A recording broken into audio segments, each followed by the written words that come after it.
How's it going, everybody? My name is Bo, and I'm a home theater and movie enthusiast.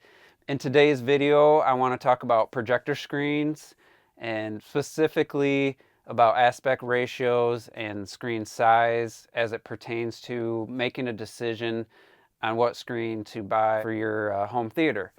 And now I've had a projector and screen for almost 20 years now, and each time I changed screens, I went bigger and bigger, and honestly, I wish I had known the things I know now when I was making those decisions, but it is what it is. But this video is hopefully going to help somebody using my experiences to maybe avoid some mistakes and get you to the best possible option for screen in your home theater. So before I get into that, I thought it would be a good idea to kind of go over my past two screen purchases and kind of what things I looked at to make the decision on what screen I bought. And I think the best way to do that is to go in the back room, get on my computer, and basically show you some screenshots and talk over them as give you my insight into what I was thinking at the time and how I made the decision,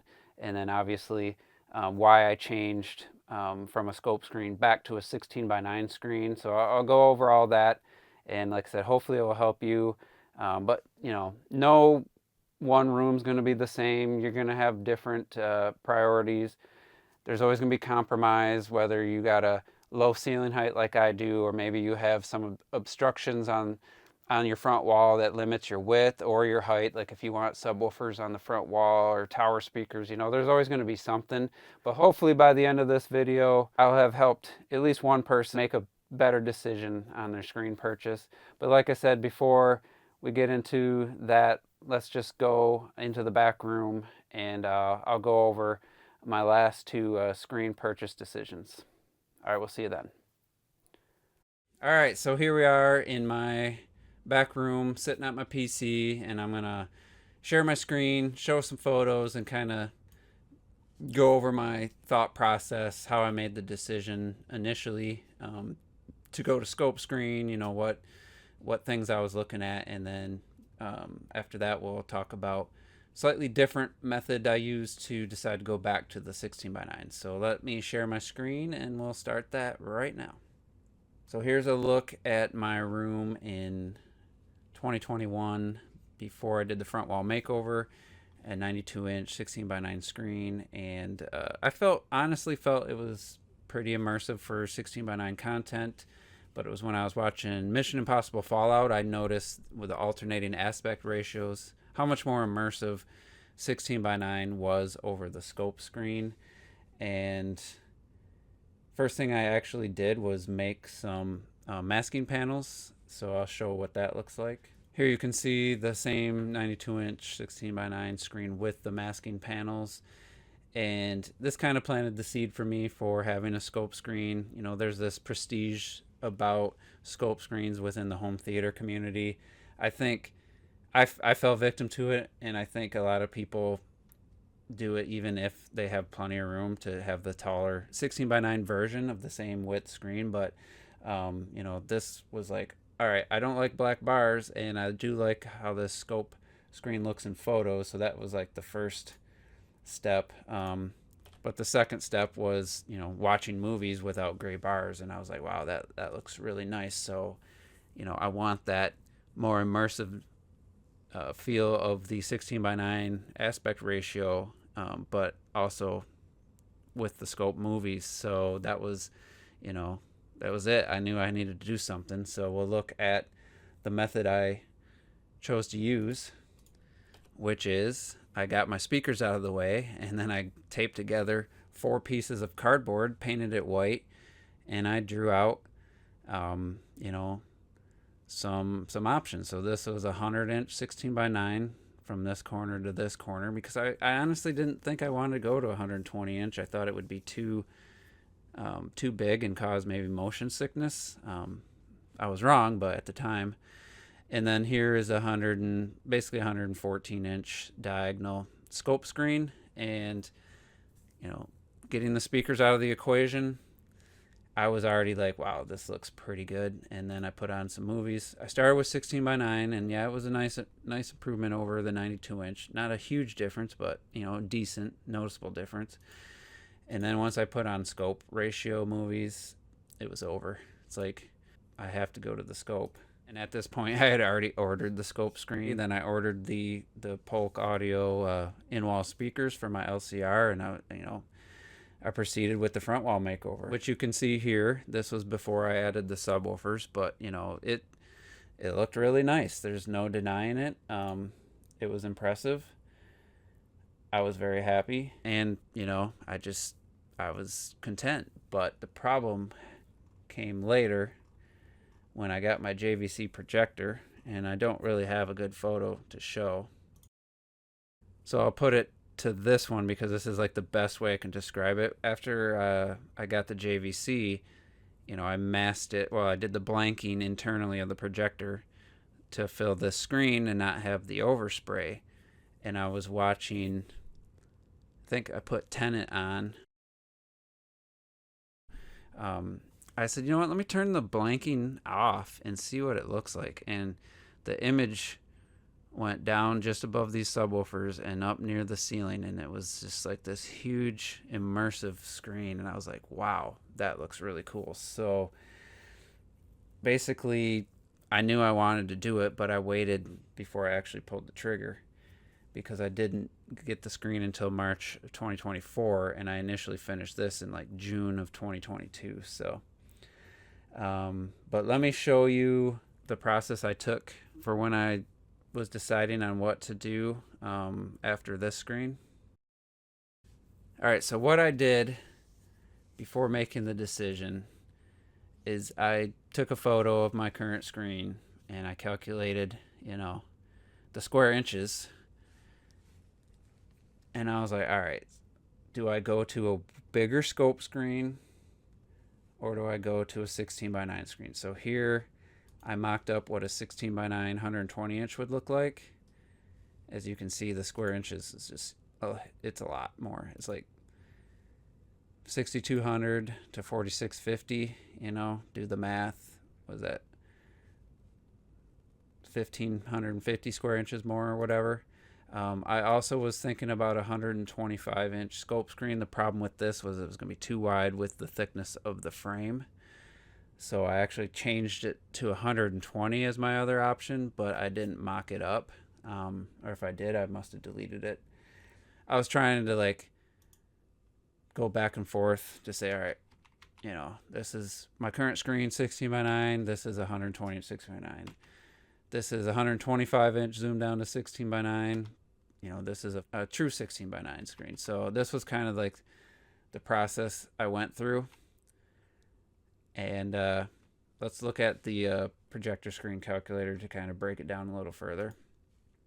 So 120.5 inch 16 by 9 is 105 inches wide, and it's 59 inches tall. So it's a half inch wider than my 113.5 inch scope screen. So it's actually gaining a little bit of width plus a bunch of height. The alternative was 120 inch 235 to 1, which we'll check out the dimensions of that. All right, so looking at the 120 inch scope screen, it's 110.5 inches wide by 47 inches of height. So if you compare that to the 120.5 inch 16 by 9, I'd be gaining 5.5 inches of width, but losing 12 inches of height. So I had to decide what's more important. And obviously what was most important was that extra height, because I ended up going with the 16 by 9 120.5 inch screen. And to be quite honest, it's one of the best decisions I've made in my room. I know about a year ago I made a video about the best decision. It wasn't anything to do with equipment or anything, but for scopes content, I gained a half inch of width over what I had before, and then I gained over 12 inches of height for all the IMAX enhanced movies and the 16 by 9, 1.85, 1.78 to 1 movies. It's just been a win-win. Also, just Blu-ray menus of of a Blu-ray player, you can actually see the menu. Here's an example of with the scope, how you have to not do the blanking so that you can actually see the menus. Also, Amazon Prime, the top. Same with like what's it, Fandango and iTunes. If you have a Apple TV, you can't see the top menu, and you have to just learn how to navigate without. So that is one of the bigger negatives in my opinion of scope. But anyway, that was like how I chose my last two screens, some of the things I looked at. I think it'd be kind of interesting to do a hypothetical scenario. So I'm going to go back to the projector calculator, and we'll just kind of work through some hypothetical scenarios and see what you guys would decide. And I'll try to tell you what I would decide. So I'm going to go back to my screen, and we'll do that right now. All right, here we are back at the projector screen calculator. So let's say somebody has 120 inches of width. After subtracting the thickness of the frame, they say, all right, I have 10 foot. So if we go to the 235 to 1, that's a 130 inch diagonal. Gives you 51 inches of height, 120 inches of width. So that is 130 inch. I'm sure that's a pretty standard size for scope. So let's see what happens if we go to the 16 by 9, keep that width. All right, so that's 137.6, and that's 67.5 inches of height. So let's say you only have like a max of 60 inches of height.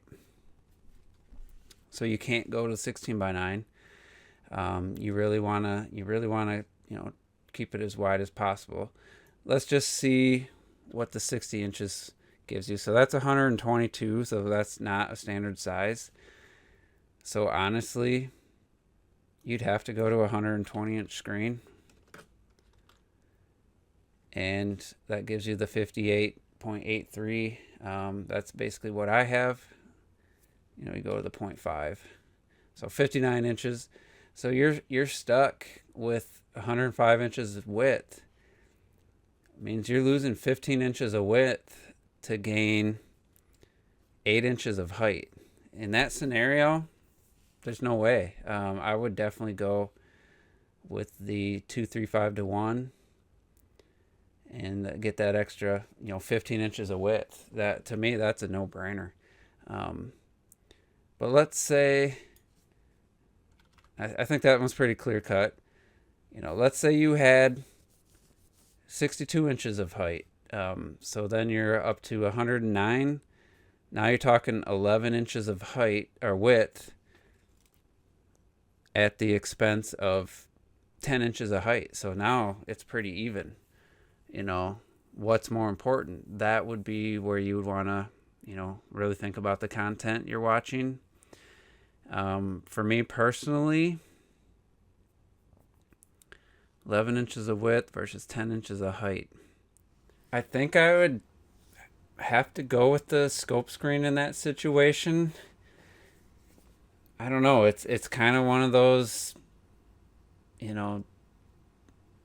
what do you care more about? This would be where I'd actually listen to somebody who's like, oh, all I want to do is watch movies, even though like 30-something% of movies are IMAX enhanced or in 16 by 9. Some of the best movies of all time are in 16 by 9, but it'd be scope probably. And if you're going to watch a lot of sports and TV, I would probably say 16 by 9. So, that one would be really tough. And I think what I want to do now is I recorded some comparison shots of different clips from the Ghost in the Shell 2017 movie, and there's some side-by-sides. So basically, if you had a scope screen and you zoom it down to 16 by 9, which in my case would be a 92 inch, versus having the scope screen zoomed in and cutting the top and bottom off, versus having 16 by 9 if you can keep the same width. I don't know, I think this is just interesting. It might not be relevant like in this last scenario where you're going to have to give up one or the other, where it's kind of an even split. But I think we'll do that and then check that out, and then I'll come back.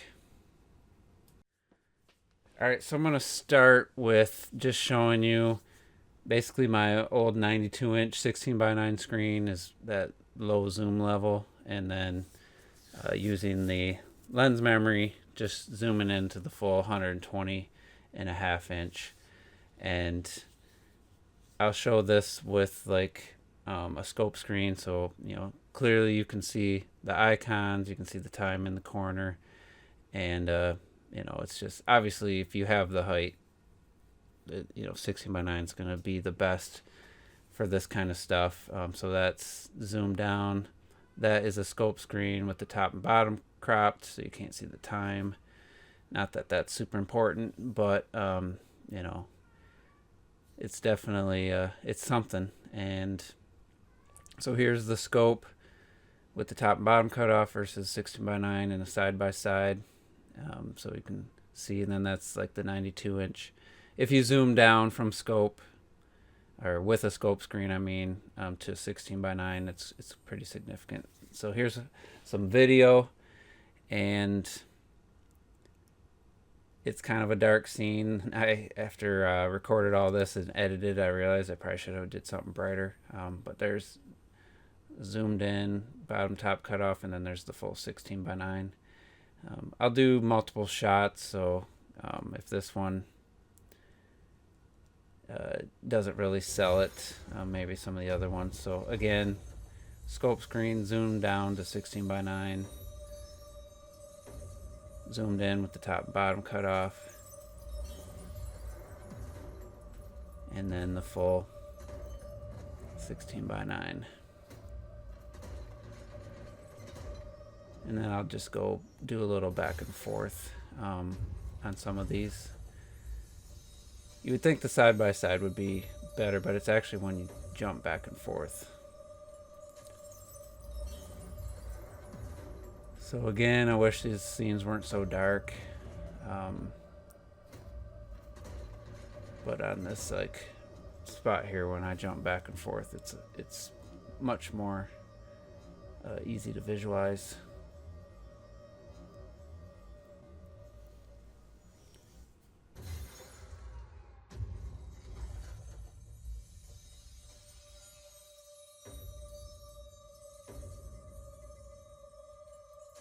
So this one, again, it's too dark on top, so you can't really see what you're missing out on.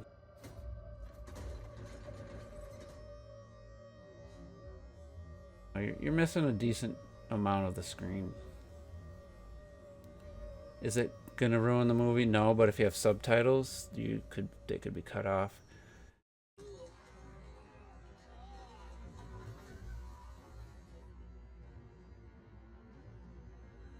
This one I kind of go through all three.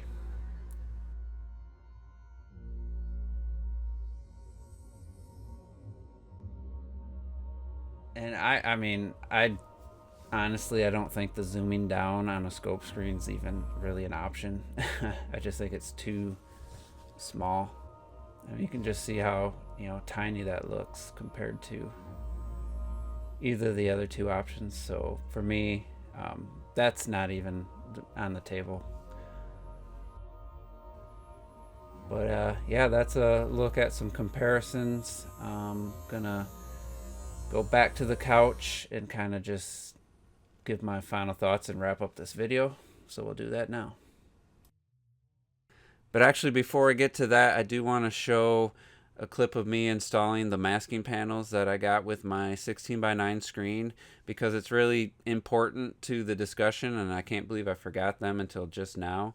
But really, this gives me the ability to have the best of both worlds in a matter of about 20 seconds, where I don't have to compromise with gray bars with scope content on my 16 by 9 screen, and then I don't have to have the image spilling above and below my frame. So I just wanted to show that before I moved on.